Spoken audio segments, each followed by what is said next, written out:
ঈদ যাত্রার খবর জানাতে সরাসরি যুক্ত হচ্ছেন আমাদের স্টাফ করেসপন্ডেন্ট ইফতেখার রেজা। এই মুহূর্তে তিনি আছেন কমলাপুর রেল স্টেশনে। ইফতেখার, ট্রেনের ঈদ যাত্রার কি খবর আছে আপনার কাছে? সবগুলো ট্রেনই কি শিডিউল মেনে ছেড়ে গেছে?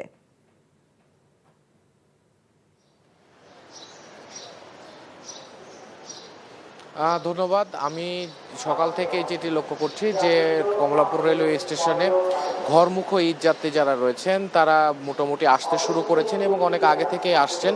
এবং আমি যদি আপনাকে জানিয়ে রাখি যে ট্রেনের যে সময়সীমা বা শিডিউল যেটি থাকে সেটি মোটামুটি এখন পর্যন্ত মেনেই চলা হচ্ছে।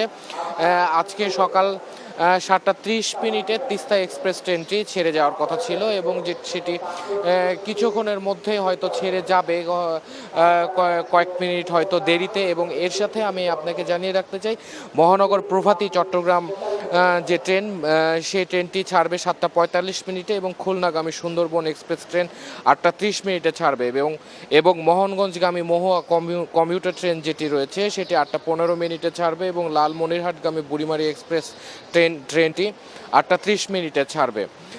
এবং চট্টগ্রামগামী যে কর্ণফুলী কমিউটার ট্রেন রয়েছে সেটি ছাড়বে আজকে 8:45 এবং 24 মার্চ থেকেই মূলত ঈদ যাত্রা শুরু হয়েছে এবং ঈদের অগ্রিম টিকিট বিক্রিও শুরু হয়েছে 24 মার্চের কিছুটা আগে থেকে। এবং সেই ঈদ উপলক্ষে বা সারা দেশে নিয়মিত যে ট্রেন চলাচল করে 120টি ট্রেন, সেই 120টি ট্রেন চলবে এবং এর সাথে ঈদ উপলক্ষে স্পেশাল ট্রেন চলবে আরও 5 জোড়া, অর্থাৎ 10টি ট্রেন চলবে। এবং শিডিউল বিপর্যয় রোধে বিমানবন্দর রেলওয়ে স্টেশনে 9টি ট্রেনের যাত্রা বিরতি বন্ধ করা হয়েছে মূলত। এবং ঈদে 5টি বিশেষ ট্রেন চালু করা হয়েছে, যেগুলো অর্থাৎ 5 জোড়া যে ট্রেন চালু করা হয়েছে সেগুলো মূলত চট্টগ্রাম চাঁদপুর রুটে চাঁদপুর ঈদ স্পেশাল, ঢাকা দেওয়ানগঞ্জ রুটে দেওয়ানগঞ্জ ঈদ স্পেশাল, ভৈরববাজার কিশোরগঞ্জ রুটে শোলাকিয়া ঈদ স্পেশাল এবং ময়মনসিংহ কিশোরগঞ্জ রুটে শোলাকিয়া ঈদ স্পেশাল এবং জয়দেবপুর পার্বতীপুর রুটে পার্বতীপুর ঈদ স্পেশাল ট্রেন চালু করা হয়েছে। এবং ঈদযাত্রা 27 মার্চ থেকে ঈদের আগের দিন পর্যন্ত সব আন্তনগর ট্রেনের সাপ্তাহিক ছুটি বন্ধ করা হয়েছে এবং 25 মার্চ থেকে মোটামুটি 30 মার্চ পর্যন্ত আগামী 4 থেকে 9 এপ্রিলের অগ্রিম টিকিট বিক্রি করা হচ্ছে, যেগুলো মূলত ফিরতি টিকিট হিসেবে আমরা জানি। এবং যাত্রীদের যে নিরাপত্তার যে বিষয়টি, সেই নিরাপত্তার বিষয়টিও ঈদযাত্রা যাতে নির্বিঘ্নে করতে পারে যাত্রীরা, সে ব্যবস্থা রাখা হয়েছে রেলওয়ের পক্ষ থেকে। তো এই ছিল কমলাপুর রেলওয়ে স্টেশন থেকে ঈদযাত্রার সর্বশেষ তথ্য।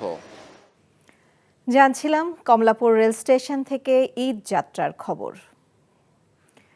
ঈদ ঘিরে প্রতি বছরই ঢাকা সিলেট ও কুমিল্লা সিলেট মহাসড়কে বাড়ে যানবাহনের চাপ। এবার এ পথের আশুগঞ্জ থেকে আগরতলা পর্যন্ত সড়কের সংস্কার কাজ ভোগান্তিতে ফেলবে যাত্রী ও পরিবহন চালকদের। তবে যাত্রীদের দুর্ভোগ কমাতে নানামুখী ব্যবস্থা নিয়েছে প্রশাসন। ব্রাহ্মণবাড়িয়া থেকে শিহাবুদ্দিন বিপুর রিপোর্ট। ঈদযাত্রায় ঘরমুখো মানুষের সবচেয়ে বড় বাধা সড়কের যানজট। ব্রাহ্মণবাড়িয়ার ঢাকা সিলেট ও কুমিল্লা সিলেট মহাসড়কে ঈদ ঘিরে যানবাহনের চাপ বেড়ে যায় কয়েক গুণ। এতেই যাত্রীদের পড়তে হয় চরম ভোগান্তিতে।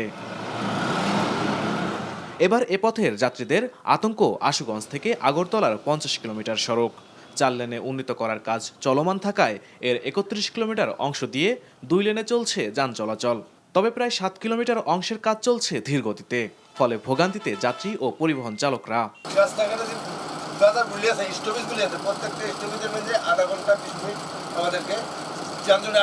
আমরা চাই দ্রুত যাতে যে রাস্তাগুলো কাজ হইতেছে, এই রাস্তাগুলো যাতে দ্রুত কাজ হয়, জনগণের ভোগান্তি যাতে কমে যায়। যাত্রীদের দুর্ভোগ কমাতে 4টি মোবাইল টিম সহ ঈদের 3 দিন আগ থেকেই মহাসড়কে পণ্যবাহী যান চলাচল বন্ধ থাকবে বলে জানিয়েছে হাইওয়ে পুলিশ। 4টে মোবাইল টিম এবং একটা সার্বক্ষণিক চেকপোস্ট কাজ করতেছে।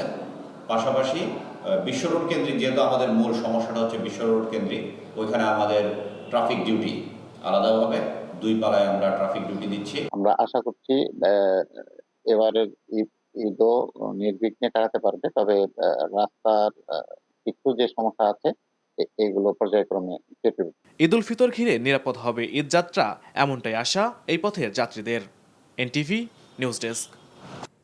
এবার ঈদে নতুন টাকা ছাড়েনি বাংলাদেশ ব্যাংক, তাই ফুটপাতে নতুন টাকা বিক্রি হচ্ছে চড়া মূল্যে।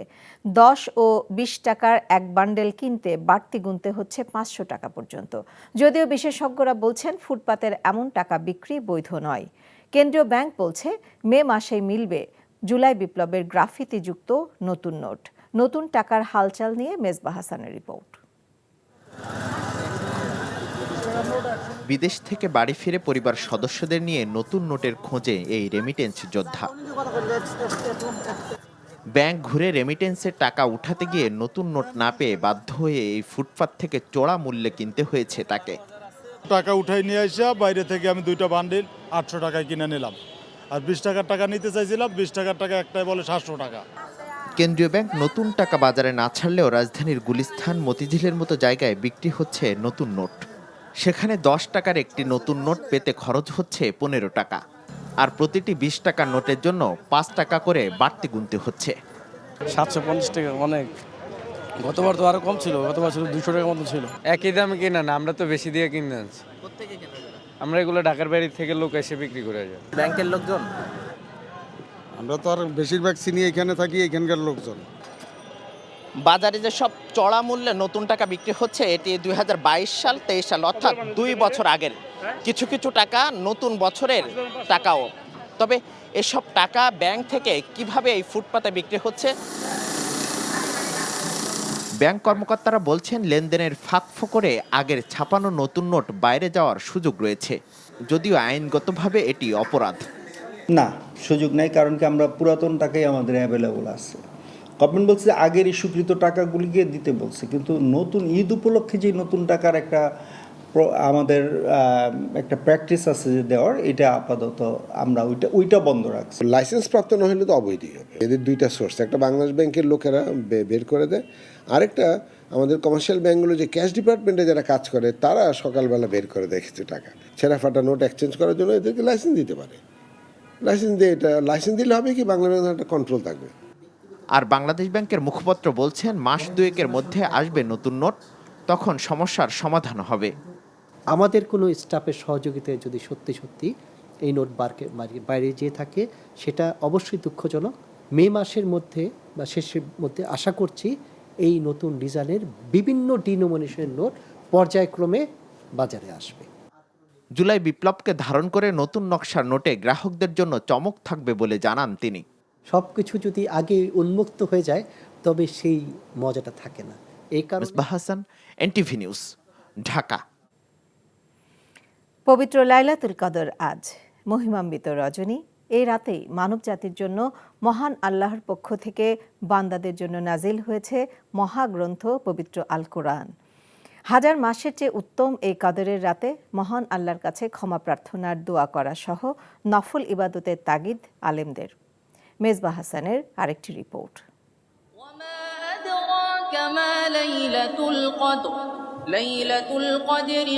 রহমত, মাগফিরাত আর নাজাতের নজরানা নিয়ে আসা পবিত্র মাহে রমজান শেষ দুয়ারে। রমজানের শেষ দশকেই রয়েছে মহান আল্লাহ তাআলা প্রদত্ত মানবজাতির শাশ্বত জীবন বিধান পবিত্র মহাগ্রন্থ আল কোরআন নাজিলের রাত লাইলাতুল কদর। মহান আল্লাহ বরকতময় রাতে বান্দাদের ক্ষমার ঘোষণা দিয়েছেন। লাইলাতুল কদরি খায়রুম মিন আলফি শাহর। এই রাতটি হচ্ছে হাজার মাসের চাইতে বেশি শ্রেষ্ঠ, বেশি সম্মানিত। তো এই রাতটি পাওয়ার মধ্য দিয়ে অন্যান্য নবীর উম্মত হাজার মাস ধরে ইবাদত বন্দিগি করে যেই স্থানে পৌঁছেছে, এই একটি রাতে ইবাদতের মধ্য দিয়ে আল্লাহ তাআলা আমাদেরকে সেই স্থান দান করতে পারেন। সুবহানাল্লাহ। এই রজনীতে আল্লাহ তাআলা অসংখ্য গোলামদেরকে মাফ করে দিবেন। আকসারহু মিন আদাদিল হাসা। এই ভূখণ্ডে, এই পৃথিবীতে যে পরিমাণ ধূলিবালু আছে, এর চাইতে বেশি পরিমাণে আল্লাহ তাআলা ফেরেশতাদেরকে নিযুক্ত করবেন এবং তাদের দায়িত্ব হচ্ছে আমাদের জন্য তারা ক্ষমা চাইতে থাকবে এবং আমাদের জন্য শান্তি কামনা করবে। আল্লাহ তাআলা অসংখ্য মানুষকে মাফ করবেন। লাইলাতুল কদরের রাতে নিজের গুনাহ মাপ ও মহান আল্লাহর সন্তুষ্টি আদায়ে তারাবির পাশাপাশি ফজর পর্যন্ত তাসবিহ, তাহলিল, কোরআন তেলাওয়াত, তাহাজ্জুদ সহ নফল ইবাদত বেশি বেশি করার তাগিদ আলেমদের। পিতামাতার সাথে যারা খারাপ আচরণ করে আল্লাহ তাআলা তাদেরকে মাফ করবেন না। যারা জুলুম করেছে অন্যের উপরে, যদি আপনি শহীদ হয়েও মারা যান, আল্লাহ তাআলা কিন্তু আপনাকে মাফ করবে না, কারণ আপনি আরেকজনের উপর জুলুম করেছেন। যদি ওই ভাই আপনাকে মাফ না করে, নানা রকমের নেশায় যারা মত্ত হয়ে আছে তাদেরকে আল্লাহ তাআলা এই রজনীতেও মাফ করবেন না। এই লাইলাতুল কদরে যদি কেউ দাঁড়িয়ে আল্লাহর জন্য নামাজ পড়ে, দুরাকাত করে মাসনা মাসনা মাসনা মাসনা দুরাকাত করে আপনি সাধ্য অনুযায়ী, আপনার সুস্থতা অনুযায়ী আপনি পড়বেন, আল্লাহ তাআলা চাহে তো আপনার আমার সকলের গুনাহগুলো মাফ করে দেবে। মূলত রমজানের শেষ 10 দিনের বেজোড় রাতগুলোতে শবে কদর তালাশ করতে বলা হয়েছে হাদিস শরীফে। Misbah Hasan, NTV news, Dhaka. 582 কোটি টাকার সার আত্মসাতের অভিযোগে নরসিংদী 2 আসনের সাবেক এমপি কামরুল আশরাফ খান পটনের বনানীর বাসায় অভিযান চালিয়েছে দুর্নীতি দমন কমিশন। বুধবার মধ্যরাতে এই অভিযান পরিচালনা করে দুদক, তবে এ সময় কেউ গণমাধ্যমের সাথে কথা বলেননি। এর আগে 2023 সালের 26 নভেম্বর দুদকের ঢাকা সমন্বিত জেলা কার্যালয় 1-এ সংস্থাটির উপপরিচালক মোহাম্মদ রফিকুজ্জামান বাদী হয়ে সার আত্মসাতের অভিযোগে মামলা করেন। মামলার এজাহারে বলা হয়েছে, আসামিরা পরস্পর যোগ সাজশে 2021-2022 অর্থ বছরে বিদেশ থেকে ইউরিয়া সার আমদানি করলেও চুক্তির শর্ত ভঙ্গ করে সার বাফার গুদামে না দিয়ে 581,58,09,064 টাকার 71,801 টন 31 কেজি সার আত্মসাৎ করেছেন। বর্তমানে এই মামলায় পটন সহ 5 জন কারাগারে রয়েছেন। জয়পুরহাটে বৈষম্য বিরোধী আন্দোলনে 4 শহীদ পরিবার সহ আহত 86 জনের মাঝে 25,70,000 টাকার অনুদান চেক বিতরণ করা হয়েছে। গতকাল জেলা ও পরিষদের উদ্যোগে জেলা কালেক্টরেট সম্মেলন কক্ষে এই চেক বিতরণ করা হয়। অনুষ্ঠানে বক্তব্য রাখেন শহীদ পরিবারের সদস্যরাও। জেলা পরিষদের প্রধান নির্বাহী কর্মকর্তার সভাপতিত্বে এতে প্রধান অতিথি ছিলেন ডেপুটি কমিশনার আফরোজা আক্তার চৌধুরী। এ সময় পুলিশ সুপার মোহাম্মদ আব্দুল ওয়াহাব সহ প্রশাসনের ঊর্ধ্বতন কর্মকর্তারা উপস্থিত ছিলেন। অনুদান চেক বিতরণ ছাড়াও আহত 77 জনকে বিনামূল্যে চিকিৎসা সেবার জন্য স্বাস্থ্য মন্ত্রণালয়ের পক্ষ থেকে কার্ড প্রদান করা হয়। সাজগোজ নারীদের অন্যতম অনুষঙ্গ। সবাই চায় নিজেকে সবচেয়ে সুন্দর করে উপস্থাপন করতে। নিজস্ব রুচি ও আভিজাত্য প্রকাশ পায় তাদের এই সাজে। তাই তো এই ঈদে নতুন পোশাকের সাথে মিল রেখে চুড়ি, কানের দুল সহ সাজগোজের সরঞ্জামাদি কিনতে ব্যস্ত সময় পার করছেন বিভিন্ন বয়সী নারীরা। সাদরিনা খন্দকারের রিপোর্ট।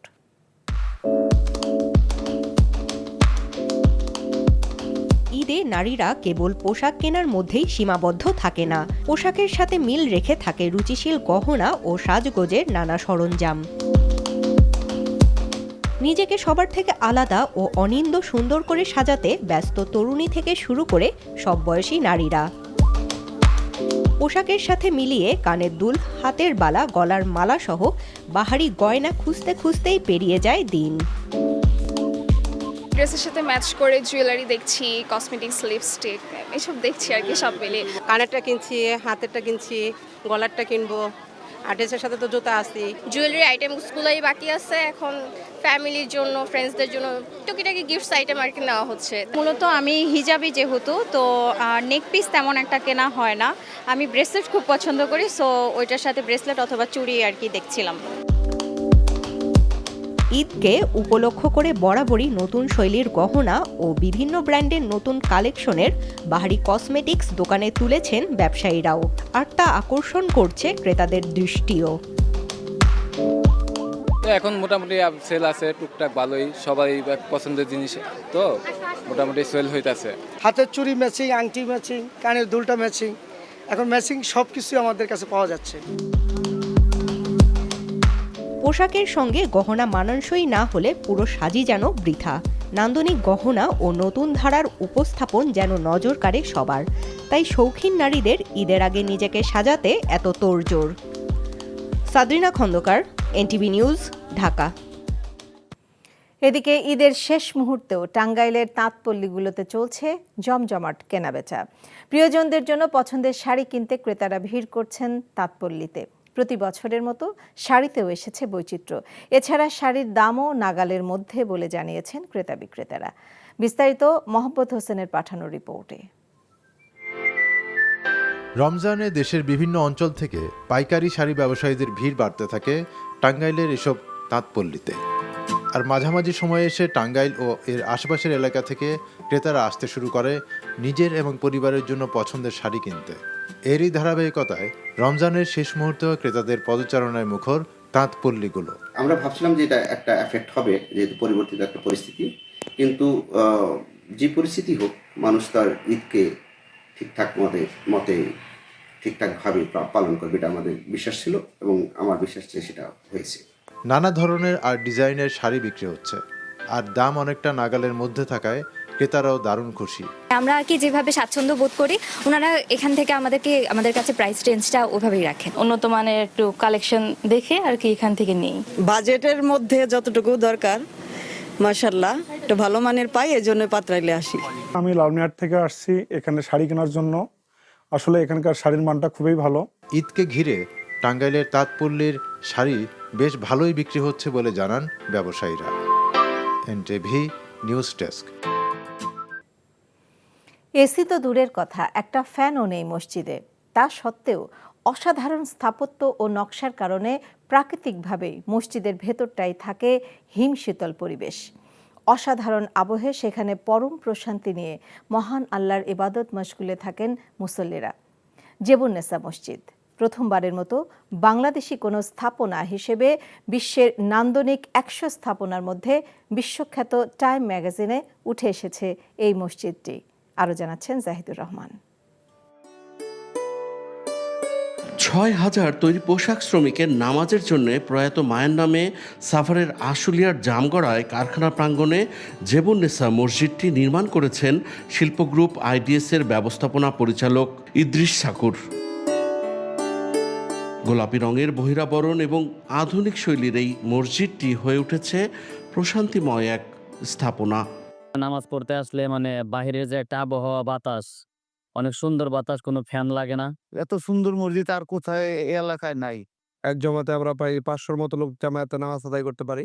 চারো সাইডে খোলামেলা আছে, বাতাস ঢুকে, আলহামদুলিল্লাহ আমরা নামাজ পড়ে অনেক শান্তি পাই। মসজিদটির এক পাশে ছাতিম গাছ, অন্য পাশে বাঁশঝাড় সহ রয়েছে নানান প্রজাতির গাছ। গাছের শীতল ছায়া নিমিষে যেমন মুছে দেয় ক্লান্তি, তেমনি নান্দনিক নকশার কারণে এসি এবং ফ্যান ছাড়াই মসজিদের ভেতরে থাকে হিমশীতল প্রশান্তির আমেজ। নান্দনিক এই মসজিদের নকশা করে প্রশংসায় ভাসছেন ব্রাক বিশ্ববিদ্যালয়ের স্থাপত্য বিভাগের সহকারী অধ্যাপক স্থপতি সাইকা ইকবাল মেঘনা। পোশাক শ্রমিকদের জন্য প্রশান্তির আশ্রয় শিরোনামে তার এই স্থাপত্য শৈলী উঠে এসেছে টাইম ম্যাগাজিনে। পিলার ছাড়া মসজিদ, একটা গম্বুজ, আর এই যুগে এসেও আমাদের মসজিদে কোনো ফ্যান এবং এসি লাগানো হয় নাই, লাগে না। চতুর্ভুজাকৃতির মসজিদটিতে নেই কোনো চিরাচরিত স্তম্ভ, মাঝখানে গোল গম্বুজটি মসজিদের মূল ভিত। মসজিদের কংক্রিটের দেয়ালে ছোট ছোট আয়তকার শূন্যস্থান রাখায় প্রাকৃতিকভাবেই চলাচল করে আলো বাতাস। মসজিদে রয়েছে ঐতিহ্যবাহী টেরাকোটা ও মাটির স্থাপত্যের ছোঁয়া, যেখানে রয়েছে নারী এবং পুরুষদের আলাদা নামাজ পড়ার সুবন্দোবস্ত। সব মিলিয়ে প্রশান্তিময় স্থাপনাটি হয়ে উঠেছে নান্দনিক স্থাপত্যের এক অনন্য নিদর্শন। Zahidur Rahman, NTV news, Savar, Dhaka. জ্বালানি সংকট এবং জলবায়ু সংকট জনিত প্রাকৃতিক দুর্যোগ বাড়ছে বলে মন্তব্য করেছেন প্রধান উপদেষ্টা ডক্টর মোহাম্মদ ইউনূস। চীনের হাইনানে বোয়াও ফোরাম ফর এশিয়ার বার্ষিক সম্মেলনে এসব কথা বলেন তিনি। এ সময় নিরাপদ জ্বালানি বিনিয়োগের কথাও তুলে ধরেন ইউনূস। গুরুত্ব আরোপ করেন ভোকেশনাল শিক্ষার উপরে।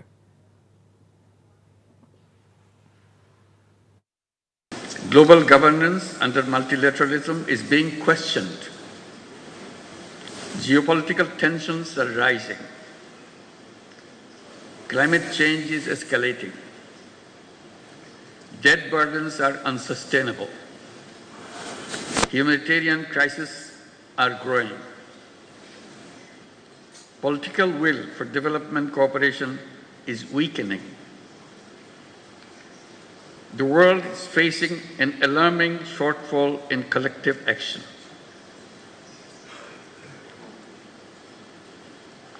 In the past, I attended this forum to share insights on microcredit.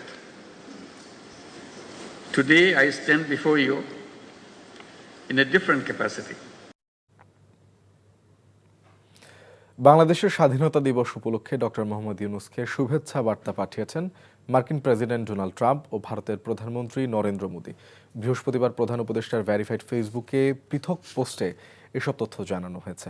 শুভেচ্ছা বার্তায় মার্কিন প্রেসিডেন্ট ডোনাল্ড ট্রাম্প বলেন, বর্তমানে বাংলাদেশের মানুষের জন্য গণতান্ত্রিক, অর্থনৈতিক অগ্রগতি ও নিরাপত্তা সক্ষমতা তৈরির সময় এসেছে। এছাড়া সামনের বছরগুলোতে বাংলাদেশের সাথে অংশীদারিত্ব বজায় রাখার কথা জানান ট্রাম্প। ঢাকার সাথে সম্পর্ক শক্তিশালী করা ও একই সাথে কাজ করার ইচ্ছার কথাও জানান ট্রাম্প। অন্যদিকে বাংলাদেশের স্বাধীনতা যুদ্ধ ঢাকা দিল্লি সম্পর্কের ভিত্তিতে স্থাপন করেছে উল্লেখ করে দুই দেশের অংশীদারিত্ব এগিয়ে নেয়ার প্রতিশ্রুতি ব্যক্ত করেন ভারতের প্রধানমন্ত্রী নরেন্দ্র মোদী। ঈদের আগে শেষ কর্মদিবসে সকাল থেকে কমলাপুর রেলওয়ে স্টেশন ও গাবতলী বাস টার্মিনালে নেই ঘরে ফেরা মানুষের চাপ। সকাল থেকে সর্বোচ্চ 5 থেকে 10 মিনিটের দেরিতে কমলাপুর রেলওয়ে স্টেশন ছেড়ে গেছে আন্তনগর সহ ট্রেনগুলো। ট্রেনে নেই যাত্রীদের বাড়তি তেমন চাপ। অনলাইনে টিকিট করতে পেরে খুশি ঈদগামী ট্রেনের যাত্রীরা। কমলাপুর রেলওয়ে স্টেশনের মতো একই চিত্র গাবতলী বাস টার্মিনালে। অনেকটাই ফাঁকা বাস টার্মিনালের কাউন্টারগুলো। বাসের টিকিট কাউন্টার মালিকরা বলছেন, এখনও ভর্তি হচ্ছে না ঈদ যাত্রার বাসগুলো। আর যাত্রীদের অভিযোগ, নির্ধারিত ভাড়ার চেয়ে কিছুটা বেশি রাখা হচ্ছে গন্তব্যের ভাড়া। বাসগুলো ছাড়ছে কিছু সময় দেরিতে।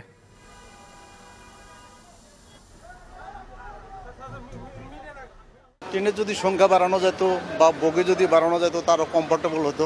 না, এখন যেমন আছে এই পর্যন্ত থাকলে চলবে, সেজন্য নিচে না নামে। আগের থেকে যে ভিড় বা সেই জিনিসটা এখনো হয় নাই, হবে হতে বা বিকাল থেকে শুরু হতে পারে। 2-3 মাস আগে 650 করে নিয়ে গেছে, আজকে 790। যে কোনো ব্র্যান্ডের বাসই তো সব লোকাল হয়ে যায় ঈদের সময়।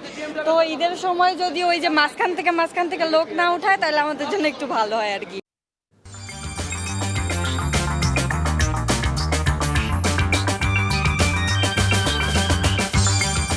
আসসালামু আলাইকুম।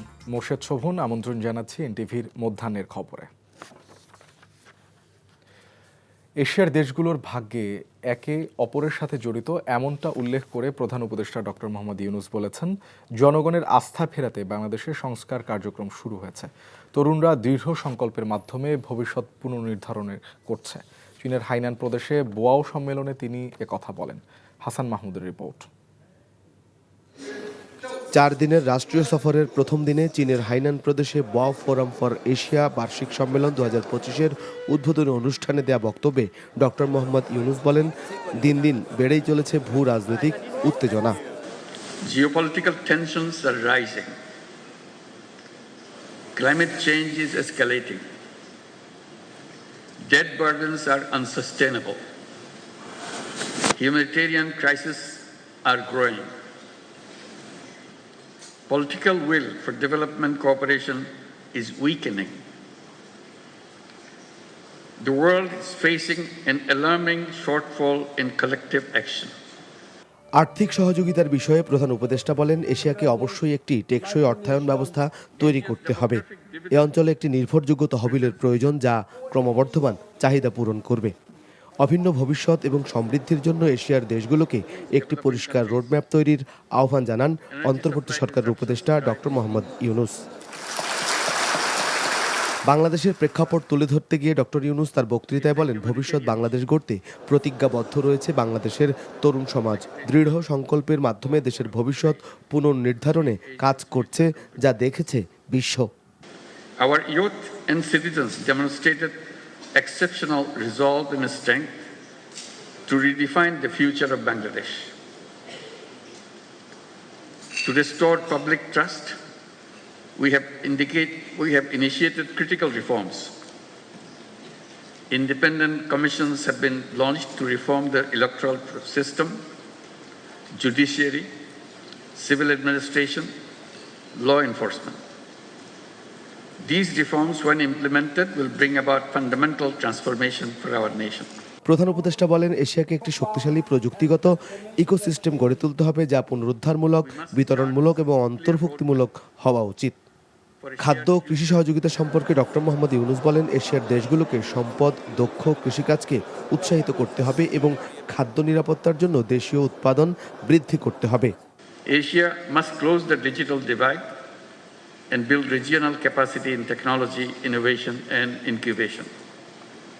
রোহিঙ্গাদের দেশে ফেরাতে এশিয়ার নেতাদের সহযোগিতা চান doctor Mohammad Yunus. Hasan Mahmud, NTV news, Dhaka. ঈদের আগে গাবতলী বাস টার্মিনাল ও কমলাপুর রেলওয়ে স্টেশনে গ্রামে ফেরা মানুষের চাপ। গাবতলী বাস টার্মিনালে কাউন্টার মালিকরা বলছেন এখনও অনুভূত হয়নি সেই চিরচেনা ঈদযাত্রার চাপ। যাত্রীদের অভিযোগ নেওয়া হচ্ছে টিকিটের বাড়তি দাম। আইনশৃঙ্খলা বাহিনী বলছে টিকিটের দাম বেশি রাখা হলে নেওয়া হবে কঠোর ব্যবস্থা। আর ঈদগামী ট্রেনের যাত্রীরা বলছেন অনলাইন টিকিট সিস্টেম সার্ভারের উন্নয়ন জরুরি। বিস্তারিত ইফতেখার রেজার রিপোর্টে। ঈদের আগে শেষ কর্মদিবসে বৃহস্পতিবার সকাল থেকে রাজধানীর কমলাপুর রেলওয়ে স্টেশন ও গাবতলী বাস টার্মিনালে নেই চিরচেনা যাত্রীদের ভিড়, নেই স্টেশনের কুলি ও বাস টার্মিনালের টিকিট কাউন্টারগুলোর হাঁকডাক।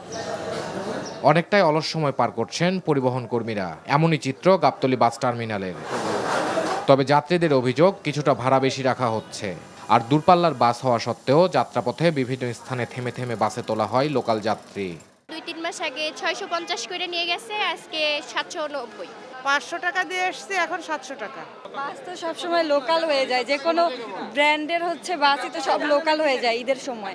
তো ঈদের সময় যদি ওই যে মাঝখান থেকে লোক না উঠায় তাহলে আমাদের জন্য একটু ভালো হয় আর কি। 3 দিন 27 দুপুরবেলা থেকে 29 তারিখ পর্যন্ত যাত্রী হবে। এদিকে ঈদগামী যাত্রীদের যে কোনো সময় তাৎক্ষণিক স্ট্রাইকিং ফোর্সের সেবা সহ 3 স্তরের নিরাপত্তা দিচ্ছে র্যাব।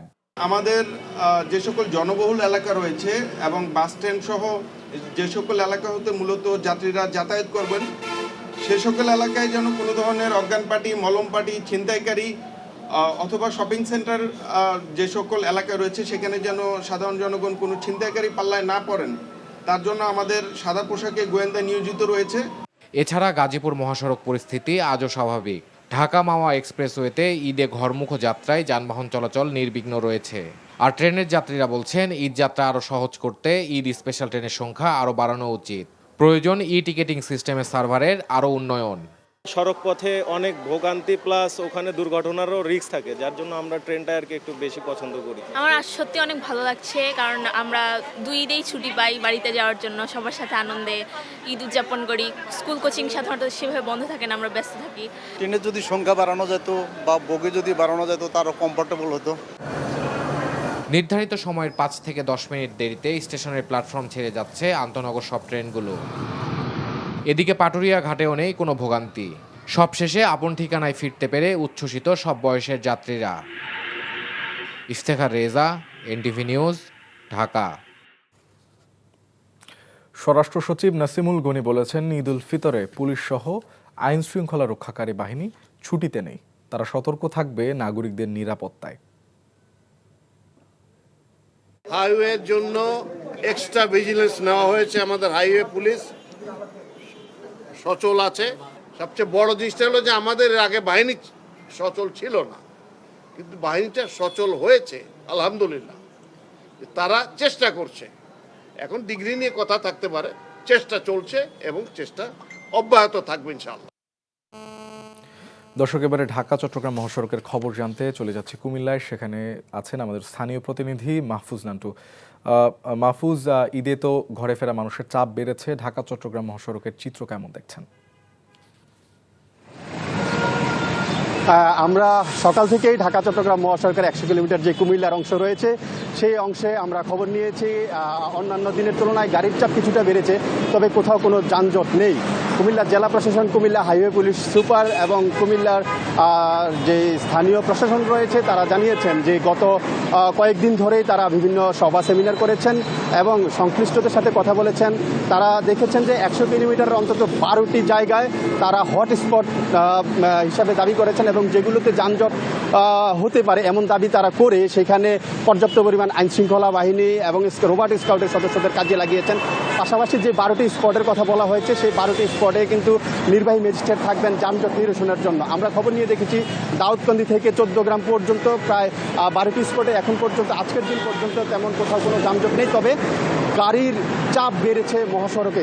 আমরা আরও খবর নিয়েছি যে জেলা সড়ক ও জনপদ বিভাগ জানিয়েছেন যে স্বাভাবিক দিনে ঢাকা চট্টগ্রাম মহাসড়কে অন্তত 25,000 যানবাহন চলাচল করে, সে জায়গায় ঈদ আসলে সেটা দ্বিগুণ কিংবা তিনগুণ হয়। তারপরেও এবারে রমজানের ছুটি যেহেতু একটু বেশি সময় পেয়েছে ঘরমুখী মানুষজন, সেজন্য সবাই আস্তে ধীরে ঢাকা থেকে কুমিল্লা, চাঁদপুর, ফেনীতে যাচ্ছেন, কিংবা চট্টগ্রাম থেকেও তারা কুমিল্লা, ফেনী, চাঁদপুর, ব্রাহ্মণবাড়িয়ার দিকে ফিরছেন। এই মুহূর্তে আসলে ঢাকা চট্টগ্রাম মহাসড়কের তেমন কোনো কোথাও যানজট নেই। হাইওয়ে পুলিশ সার্বক্ষণিক টহল দিচ্ছেন এবং ঈদে ঘর ফেরা মানুষেরও তেমন কোনো অভিযোগ নেই।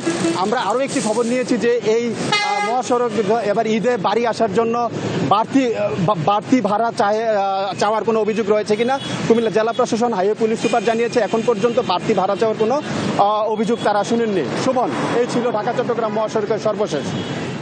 মাহফুজ, আপনাকে ধন্যবাদ। দর্শক, জানছিলাম ঈদে মহাসড়কের খবরাখবর। এমনিতেই তীব্র যানজট, ঝুঁকিপূর্ণ বাইপাইল সড়ক সহ সাভারের বিভিন্ন পয়েন্ট, তার উপর ঈদযাত্রায় চরম ভোগান্তির কারণ হয়ে দাঁড়িয়েছে এলিভেটেড এক্সপ্রেসওয়ে প্রকল্পের কাজ। একদিকে খানাখন্দ আর সরু রাস্তা, অন্যদিকে আইনশৃঙ্খলা বাহিনীর সদস্যদের ঢিলে ঢালা কার্যক্রম ঈদে ঘরমুখী যাত্রীদের ভোগান্তির সংখ্যাকে বাড়িয়ে তুলেছে শতগুণে। আরও জানাচ্ছেন জাহিদুর রহমান। ঈদের ছুটি শুরুর আগেই চাপ বাড়তে শুরু করেছে সাভারে সড়ক মহাসড়কে। তবে ঢাকা আশুলিয়া এলিভেটেড এক্সপ্রেসওয়ে নির্মাণ কাজ চলায় সরু রাস্তা আর খানাখন্দের কারণে 5 মিনিটের পথ পাড়ি দিতে সময় লাগছে 20 থেকে 50 মিনিট। 20 মিনিটের রাস্তা আসলাম 3 ঘন্টায়। যখন গার্মেন্টসগুলো ছুটি হয় তখন আরও বেশি জ্যামটা আরও বেশি লাগে। রাস্তার কাজ চলতেছে, যার কারণে যানজট সবসময় থাকেই। আশুলিয়ার বাইপাইল আবদুল্লাপুর মহাসড়কের এই দুর্ভোগের চিত্র নিত্যদিনের। উন্নয়ন কাজ শেষ না হওয়া পর্যন্ত সইতে হবে এমন ভোগান্তি। নির্মূল করা সম্ভব না, ডেভেলপমেন্ট কাজ চালিয়ে ডেভেলপমেন্ট শেষ হলে ইনশাল্লাহ নির্মূল হবে। তো আমরা সেই কারণে যতটুকু মিনিমাইজ করতে পারি সেটা আমরা চেষ্টা করব। এই পরিস্থিতিতে দ্রুত সংস্কারের পাশাপাশি ঈদ যাত্রা নির্বিঘ্ন করতে নানা উদ্যোগের কথা জানিয়েছে পুলিশ। এখন যেহেতু রাস্তায় আমাদের যৌথ বাহিনী আছে, সবাই মিলে সমন্বিতভাবে একটা উদ্যোগ আমরা নিয়েছি, যে উদ্যোগের কারণে যানজট কমে আসবে এবং মানুষের ঈদ যাত্রা সহনীয় হবে। যাত্রীদের দুর্ভোগ লাঘবে আইনশৃঙ্খলা বাহিনীর সদস্যদের তৎপরতার আহ্বান সড়ক ব্যবহারকারীদের। Zahidur Rahman, NTV news, Savar, Dhaka. বড় ছেলে তারেক রহমানের বাসায় চিকিৎসকদের তত্ত্বাবধানে এবং পরিবারের সদস্যদের সাথে এখন অনেকটাই সুস্থ রয়েছেন বিএনপি চেয়ারপারসন বেগম খালেদা জিয়া। ঈদের পর দেশে ফেরার সম্ভাবনা আছে বেগম জিয়ার। বাংলাদেশ জাতীয়তাবাদী যুবদল যুক্তরাজ্য শাখার আয়োজনে ইফতার ও দোয়া মাহফিলে সাংবাদিকদের প্রশ্নের জবাবে একথা বলেন বিএনপির স্থায়ী কমিটির সদস্য ও বেগম খালেদা জিয়ার ব্যক্তিগত চিকিৎসক ডাক্তার জাহিদ হোসেন। শারীরিক এবং মানসিকভাবে উনি অনেকটাই আগের সে স্থিতিশীল অবস্থায় আছেন। ওনার 2 পুত্রবধূ ডাক্তার জুবাইদা রহমান, সৈয়দা শামিলা রহমান এবং তাদের যে 3 কন্যা অর্থাৎ ব্যারিস্টার জাইমা রহমান, জাহিয়া রহমান এবং জাফিরা রহমানের ওনাদের তত্ত্বাবধানে উনি আগের চেয়ে অনেকটা সুস্থ আছে ইনশাআল্লাহ।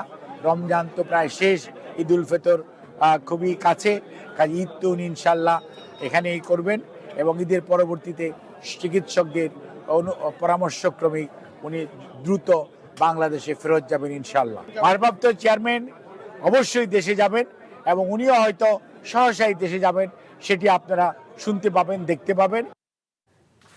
এবারে খেলার খবর, ফুটবল। টানা 10 দিন বাংলাদেশ মাতিয়ে নিজ ক্লাব শেফিল্ড ইউনাইটেডে ফিরছেন তারকা ফুটবলার হামজা চৌধুরী। সকালে ম্যানচেস্টারের উদ্দেশ্যে ঢাকা ছাড়েন এই মিডফিল্ডার। বাংলাদেশ জার্সিতে অভিষেক ম্যাচ খেলে গতকাল বিকেলে দলের সঙ্গে ভারত থেকে দেশে ফেরেন হামজা। সবাই যে যার মতো করে যোগ দেবেন নিজ ক্লাবের ক্যাম্পে। তবে হামজার জন্য লড়াইটা কঠিনই। শনিবার কাভেন্টির বিপক্ষে ম্যাচ খেলবে তার ক্লাব শেফিল্ড ইউনাইটেড। ম্যাচের আগে দলে যোগ দিতে দ্রুততম সময়ের মধ্যেই দেশ ছাড়লেন হামজা চৌধুরী। এর আগে গত 10 দিনের সফরে বাংলাদেশের ফুটবলকে চাঙ্গা করে দিয়ে গেছেন এই মিডফিল্ডার। ফরওয়ার্ডদের ব্যর্থতায় হতাশা থাকলেও এশিয়ান কাপ বাছাইয়ে ভারত থেকে 1 পয়েন্ট নিয়ে ফিরেছে বাংলাদেশ। জুনে ঘরের মাঠে সিঙ্গাপুরের বিপক্ষে ম্যাচ খেলবে লাল সবুজের দল। সেই ম্যাচে হামজা চৌধুরীকে দেখার অপেক্ষায় থাকবে এদেশের ফুটবল ভক্তরা। ঈদের আগে গরুর মাংস, মুরগির দুধ সহ মুরগি, দুধ সহ সব ধরনের মশলার দাম বেড়েছে রাজধানীর বাজারে, যা স্বস্তির বদলে অস্বস্তি বাড়িয়েছে ক্রেতাদের মাঝে। তবে 5 টাকা কম দামে 120 টাকা কেজিতে বিক্রি হচ্ছে চিনি, আর লাচ্ছা সেমাইয়ের দামও কমেছে 70 থেকে 100 টাকা। সেলিম মালিকের রিপোর্ট। রোজার ঈদ মানেই দুধের সাথে সেমাই। এবার বাজারে সেমাইয়ের দামে বেশ স্বস্তি। গেল কয়েক বছরের তুলনায় লাচ্ছা সেমাই বেশ কম দামে কিনতে পারছেন ক্রেতারা। তবে উল্টো চিত্র দুধের ক্ষেত্রে। চাহিদা বাড়ায় গেল কয়েকদিনেই লিটারে 10 টাকা বেড়েছে দুধের দাম। ঈদের কাছাকাছি এসে দুধের দামটা বেড়ে গেছে, সেই জন্য ভোক্তারা খুবই হতাশ। 90 টাকা ছিল, এখন 100 টাকা হয়েছে। কালারিং লাচ্ছা সেমাই যেটা বলে, এটা গত বছর 350 টাকা 400 টাকা ছিল, আর এবার 250 টাকা কেজি বিক্রি করতেছি। বরাবরের মতোই ঈদের আগে আগে মশলার দাম দীর্ঘশ্বাস বাড়াচ্ছে ভোক্তাদের। কেবল এলাচের দামে নতুন করে বেড়েছে কেজিতে 2000 টাকা। যে এলাচি ছিল 3500 4000, এখন 5000 5200 টাকা। তারপরে যে আপনার লবঙ্গ গোলমরিচ 1200-1300 টাকা লবঙ্গ ছিল, 1300-1400 টাকা। গোলমরিচ ছিল 900, এখন 1000-1100 টাকা। পাশাপাশি কাঠ ও কাজু বাদামের দামও প্রতি কেজিতে বেড়েছে 400 থেকে 450 টাকা। কিসমিসও বেড়েছে প্রায় 150 টাকা। কাজু বাদাম ছিল আপনার 1150 টাকা, 1200 হাইস্ট, এখন সেই বাদামটা 1650 টাকা, 1700 টাকা। আর ঈদে সব পরিবারেই মাংস খাবার চল আছে। সেই সুযোগে প্রতি ঈদের আগে আগে বাড়ে গরু ও মুরগির মাংসের দাম। এবারও প্রায় 800 টাকা কেজিতে বিক্রি হচ্ছে গরুর মাংস, আর সপ্তাহের ব্যবধানে মুরগির দামও কেজিতে বেড়েছে 20 টাকা। গত সপ্তাহ ব্রয়লার ছোটোটা বেচি 220 টাকা 30 টাকা, আর এখন ব্রয়লার বেচতে আসি ছোটোটা 240 টাকা কেজি, আর গত সপ্তাহ ব্রয়লার বেচি 200 টাকা বড়টা, আর এখন 210 টাকা কেজি। গরুর মাংস 780, 750 টাকা ছিল, 80 টাকা হয়েছে। এটা তো সব জিনিসে কিছু না কিছু যখন মানুষের চাহিদা বাড়বে, কিছু না কিছু সমস্যা তো বাড়বেই। বাজারে কিছুটা বেড়েছে মাছের দামও। 1 কেজি সাইজের ইলিশ বিক্রি হচ্ছে প্রতি কেজি 2000 টাকার উপরে। সেলিম মালিক, এনটিভি নিউজ, ঢাকা। যথাযথ মর্যাদায় পালিত হলো পবিত্র জামাতুল বিদা। রমজানের শেষ জুম্মার নামাজ আদায় করতে রাজধানীর মসজিদগুলোতে ছিল মুসল্লিদের ভিড়। জুমার খুতবায়ও ধ্বনিত হয় অনাগত দিনগুলোতে ভালো কাজ করা আর পাপ থেকে বিরত থাকার তাগিদ। পাশাপাশি দেশ ও জাতির উন্নতি ও বিশ্ব মুসলিমের সংহতি কামনা করে নৈরাজ্য ও হানাহানি বন্ধের তাগিদ দেয়া হয় জুমার খুতবায়। রহমত, মাগফিরাত আর নাজাতের বারতা নিয়ে আসা পবিত্র মাহে রমজানের বিদায়ের সুর বাজে জামাতুল বিদায়। তাই জুমার নামাজ শেষে দেশ ও জাতির কল্যাণ এবং মুসলিম উম্মার ঐক্য ও শান্তি কামনা করে বিশেষ মোনাজাত করা হয়। মুসলমানদের প্রথম কিবলা বাইতুল মুকাদ্দাসের মুক্তি উপলক্ষে রমজান মাসের শেষ শুক্রবার সারা বিশ্বে আল কুদুস নামে দিবসটি পালিত হয়ে থাকে। জুলাই শহীদ স্মৃতি ফাউন্ডেশনের পক্ষ থেকে এখন পর্যন্ত গণ অভ্যুত্থানে শহীদ পরিবার ও আহতদের মাঝে 96,67,00,000 টাকা আর্থিক সহায়তা দেয়া হয়েছে বলে জানিয়েছেন ফাউন্ডেশনের প্রধান নির্বাহী মীর মাহবুবুর রহমান স্নিগ্ধ। সকালে রাজধানীর শাহবাগে ফাউন্ডেশনের প্রধান কার্যালয়ে আয়োজিত সংবাদ সম্মেলনে এসব জানান তিনি। এই অনুদান 6,341টি পরিবারের মাঝে বিতরণ করা হয়েছে, যার মধ্যে 37,25,00,000 টাকা 745 জন শহীদ পরিবারের মাঝে এবং 59,41,00,000 টাকা 5,596 জন আহত ব্যক্তির মাঝে বিতরণ করা হয়েছে বলে জানানো হয় সংবাদ সম্মেলনে। আন্দোলনে আহত না হয়েও আহত সেজে প্রতারণায় জড়িতদের আইনের আওতায় আনা হচ্ছে বলে জানান মীর মাহবুব। ঈদে প্রত্যেক শহীদ পরিবারের কাছে উপহার পৌঁছানো হয়েছে বলে জানিয়েছেন ফাউন্ডেশনের প্রধান নির্বাহী। ঈদে শহীদ পরিবার ও আহতদের পাশে দাঁড়াতে দেশবাসীর প্রতি আহ্বান জানান তিনি। গত 3 মাসে সারা দেশে 23টি স্বর্ণের দোকানে ডাকাতির ঘটনা ঘটেছে বলে জানিয়েছে বাংলাদেশ জুয়েলার্স অ্যাসোসিয়েশন বাজুস। ক্ষয়ক্ষতির পরিমাণ 44 কোটি টাকা।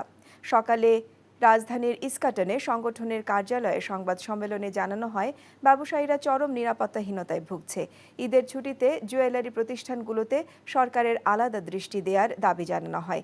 সংগঠনের সহসভাপতি রিপনুল হাসান বলেন, জুয়েলারি প্রতিষ্ঠানের চুরি, ডাকাতি, ছিনতাই হওয়া, স্বর্ণ উদ্ধার এবং দোষীদের গ্রেপ্তার ও দৃষ্টান্তমূলক শাস্তির দাবি জানানো হয়। এক স্থান থেকে অন্য স্থানে স্বর্ণ নেয়ার ক্ষেত্রে ব্যবসায়ীদের পুলিশের সহযোগিতা দেওয়ারও আহ্বান জানানো হয় সংবাদ সম্মেলনে। এদিকে ঢাকা চট্টগ্রাম মহাসড়কে কুমিল্লার ইলিয়টগঞ্জে বালুবাহী ট্রাক উল্টে 5 কিলোমিটার দীর্ঘ যানজটের সৃষ্টি হয়। প্রত্যক্ষদর্শীরা জানায়, সকালে চট্টগ্রামমুখী লেনের ইলিয়টগঞ্জ বাজারের অংশে একটি বালুবাহী ট্রাক নিয়ন্ত্রণ হারিয়ে উল্টে যায়। এতে ঢাকা থেকে চট্টগ্রামমুখী লেনে 5 কিলোমিটার দীর্ঘ যানজট সৃষ্টি হয়। খবর পেয়ে হাইওয়ে পুলিশ ও সেনা সদস্যরা দুর্ঘটনা কবলিত ট্রাকটি দ্রুত সড়ক থেকে সরিয়ে নিলে পরিস্থিতি স্বাভাবিক হয়। হাইওয়ে পুলিশ জানায়, বর্তমানে মহাসড়কে যানজট নেই, যানবাহন চলাচল স্বাভাবিক রয়েছে। কুষ্টিয়ায় ট্রাক চাপায় প্রাণ গেল মোটরসাইকেল আরোহী মা ও শিশু সন্তানের। আহত বাবাকে গুরুতর অবস্থায় হাসপাতালে ভর্তি করা হয়েছে। ঈদের ছুটিতে বগুড়া থেকে কুষ্টিয়া যাচ্ছিল পরিবারটি। পুলিশ জানায়, আব্দুল কাদের বগুড়ার একটি বেসরকারি প্রতিষ্ঠানে চাকরি করেন। ঈদের ছুটিতে শিশু সন্তান স্ত্রীকে নিয়ে মোটরসাইকেলে করে নিজ গ্রাম কুষ্টিয়া যাচ্ছিলেন। সকালে কুষ্টিয়া শহরে প্রবেশমুখ ত্রিমোহনী মোড়ে আসলে একটি ট্রাক মোটরসাইকেলকে ধাক্কা দেয়। এতে তিনজনই সড়কে ছিটকে পড়েন। এ সময় পেছন থেকে আসা একটি বালু বোঝাই ট্রাক তাদের চাপা দিলে ঘটনাস্থলে কাদেরের স্ত্রী ইতি খাতুন ও 2.5 বছরের শিশু আহনাফ মারা যায়। আহত কাদেরকে উদ্ধার করে হাসপাতালে ভর্তি করা হয়েছে। এদিকে গাজীপুরে সড়ক দুর্ঘটনায় পিকআপ চালক ও হেলপার নিহত হয়েছে। পুলিশ গিয়ে লাশ উদ্ধার করে হাসপাতালে নিয়ে যায়। নিহতরা হলেন রাজু ও জিয়ারু। শরীয়তপুরের ডামুড্ডায় পুলিশ পরিচয়ে 2 ব্যবসায়ীকে অপহরণ করে মুক্তিপণ আদায়ের সময় 4 জনকে আটক করে পুলিশে দিয়েছে স্থানীয়রা। পুলিশ জানায়, গতকাল রাত 9টার দিকে ডামুড্ডার দারুল আমান বাজার এলাকায় মোহাম্মদ জুয়েল সর্দার ও ফয়সাল সর্দার নামে 2 কাপড় ব্যবসায়ীকে মাইক্রোবাসে তুলে নিয়ে যায় একদল দুর্বৃত্ত। পরে পরিবার অপহরণকারীদের কাছে 3,91,000 টাকা পাঠায়। অপহরণকারীরা আরও টাকা দাবি করে। রাত 1টার দিকে অপহরণকারীরা বাসস্ট্যান্ড এলাকায় পৌঁছলে ব্যবসায়ীরা চিৎকার শুরু করেন। এ সময় স্থানীয়রা 4 জনকে ধরে গণধোলাই দিয়ে পুলিশের সোপর্দ করে।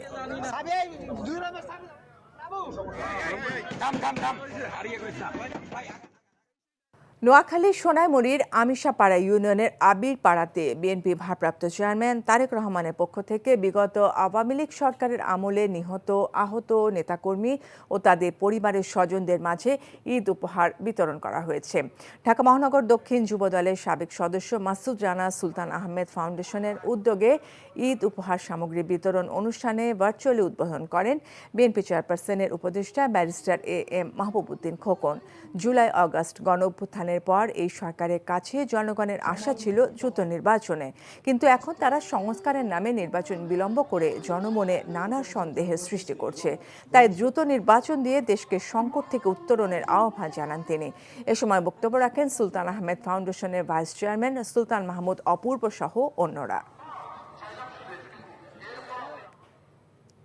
ফিলিস্তিনের গাজায় ইহুদিবাদী ইসরায়েলের গণহত্যার প্রতিবাদে বগুড়ায় বিক্ষোভ মিছিল অনুষ্ঠিত হয়েছে।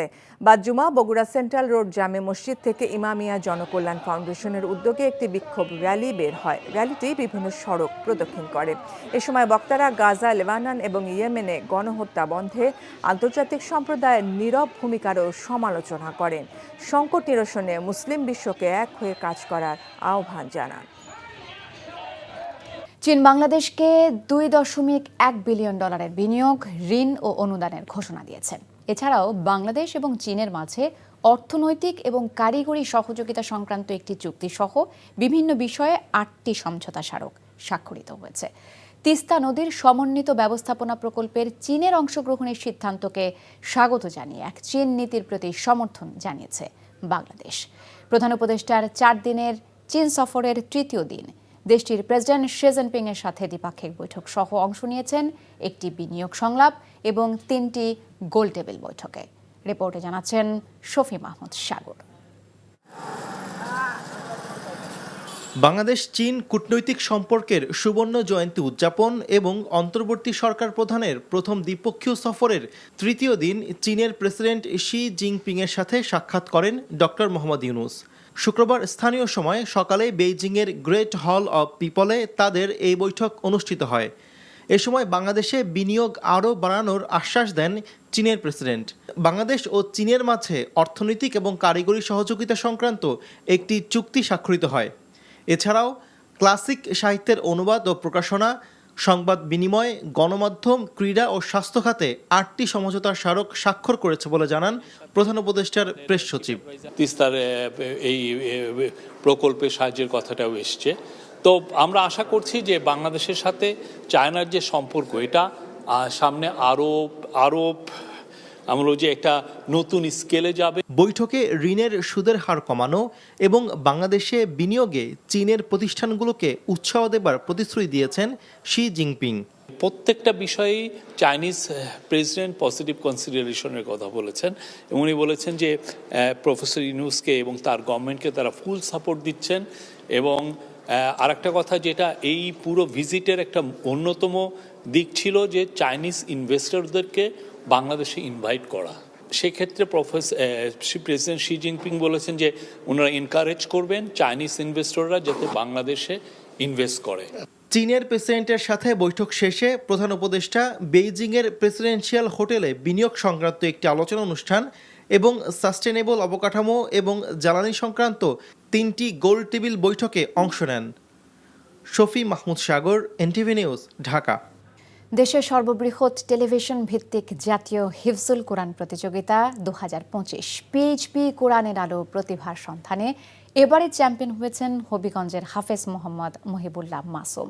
শুক্রবার জমজমাট গ্র্যান্ড ফিনালেতে চ্যাম্পিয়ন সহ 4 জনের হাতে পুরস্কার তুলে দেন আমন্ত্রিত অতিথিরা। অনুষ্ঠানটির মিডিয়া পার্টনার এনটিভি। হাসান মাহমুদের রিপোর্ট।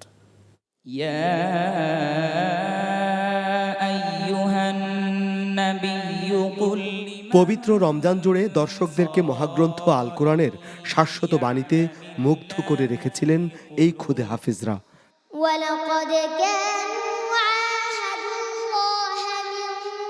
কণ্ঠের সুর মাধুর্য, শুদ্ধ উচ্চারণ আর ইসলামের শান্তিময় আবেশ ছড়িয়েছে কোরআনের আলো। চূড়ান্ত পর্বে খুদে হাফেজদের তিলাওয়াত শুনতে এসেছেন সুধীজন, এসেছেন গুরুজনেরাও। আমরা এখানেই না, দেশের বাইরেও আমরা ভালো করেছি, বিদেশেও আমাদের সুনাম আছে। এবং আপনারা দেখবেন ছোট ছোট বাচ্চারা কি সুন্দর কোরআন তেলাওয়াত করছে। আগামীতে যেন আমরা আরো বড় করে এই অনুষ্ঠানকে ইনশাআল্লাহ যেন এগিয়ে নিতে পারি, আল্লাহ যেন আমাদের কবুল করে। হবিগঞ্জের এলাকায় মহিবুল্লাহ মাসুম প্রতিযোগিতার চূড়ান্ত পর্যায়ে আসে চূড়ান্ত বিজয়ের ক্ষণ। মাসুমকে তুমি এবারের আসরে চ্যাম্পিয়ন হন হবিগঞ্জের হাফেজ মোহাম্মদ মহিবুল্লাহ মাসুম। 4 লক্ষ টাকার চেক। চ্যাম্পিয়ন হাফেজ মোহাম্মদ মহিবুল্লাহ মাসুমকে 4 লাখ এবং প্রথম রানার আপ হাফেজ হুসেন আহমেদকে 3 লাখ, দ্বিতীয় রানার আপ হাফেজ সোয়াইবুর রহমানকে 2 লাখ এবং তৃতীয় রানার আপ হাফেজ আবদুল্লাহ আল সারিমকে 1 লাখ টাকা পুরস্কার তুলে দেওয়া হয়। সবার জন্য থাকবে বাইতুল্লাহ জিয়ারতের সুযোগ। প্রথম 3 বিজয়ীর শিক্ষকদের দেয়া হয় মোটরসাইকেল উপহার। এই অনুষ্ঠানের সাথে সম্পৃক্ত সকল সদস্য এবং এনটিভির সকল সদস্যদেরকে ধন্যবাদ জানাই। আপনারা সুস্থ থাকবেন, ভালো থাকবেন। আলহামদুলিল্লাহ, এই ছোট ছোট বাচ্চা যাদের মাতৃভাষা আরবি নয়, গায়রু নাতিকিনা বিহা, তারা আন্তর্জাতিক পর্যায়ে 1 নম্বর, 2 নম্বর, 3 নম্বর পুরস্কার নিয়ে আসছেন। গৌরবে আমাদের বুক স্ফীত হয়ে আসে। প্রতি বছর এই অনুষ্ঠান তার ধারাবাহিকতা বজায় রাখবে এমন প্রত্যাশা সবার। Hasan Mahmud, NTV news, Dhaka. বিএনপির সিনিয়র যুগ্ম মহাসচিব রুহুল কবির রিজভী বলেছেন, বিচারের মুখোমুখি হবার ভয়ে ক্ষমতা ছেড়ে আগে ভাগেই পালিয়ে গেছেন শেখ হাসিনা। শুক্রবার রাজধানীর পল্লবীর স্টার্ন হাউজিংয়ে মাসব্যাপী শিশু কিশোরদের 5 ওয়াক্ত নামাজ জামায়াতে আদায় উপলক্ষে সাইকেল বিতরণ অনুষ্ঠানে এসব মন্তব্য করেন বিএনপির এই জ্যেষ্ঠ নেতা। অনুষ্ঠানে তিনি বলেন, শিশু কিশোরদের ছোটবেলা থেকে এই ধর্মীয় মূল্যবোধের উদ্বুদ্ধ করলে তারা নৈতিক ও দেশপ্রেমিক নাগরিক হিসেবে গড়ে উঠবে। রমজান মাস জুড়ে শিশুদের 5 ওয়াক্ত নামাজ আদায়ে উৎসাহ দিতে এই উদ্যোগ নেওয়া হয়েছে ঢাকা মহানগর উত্তর বিএনপির আহ্বায়ক আমিনুল হকের পক্ষ থেকে। ইসপানি প্রিমিয়াম টি খেলার খবর, ক্রিকেট। হার্ট অ্যাটাক করে হাসপাতালে ভর্তি হওয়া জাতীয় দলের সাবেক অধিনায়ক তামিম ইকবাল বাসায় ফিরেছেন। তামিমের ব্যক্তিগত বিষয় প্রকাশ্যে আনায় দুঃখ প্রকাশ করেছেন অধ্যাপক শাহাবুদ্দিন তালুকদার। তামিমের শারীরিক অবস্থা বর্ণনা করতে যায় হৃদরোগের ঝুঁকি হিসাবে স্মোকিং প্রশ্নটা আসছে এবং এখানে তামিমের নামটা ভুলবশত অ্যাটাচ করার জন্য আমি দুঃখিত এবং আমি চাই যে আপনারা এটা মিডিয়ার মাধ্যমে জানানো যে আমরা আসলে রিস্ক ফ্যাক্টর হিসাবে, মানে হার্টের রিস্ক ফ্যাক্টর হিসাবে এই প্রশ্নটা করছিলাম। তামিমের নামটা এখানে এসে যাওয়ার জন্য আমরা দুঃখিত।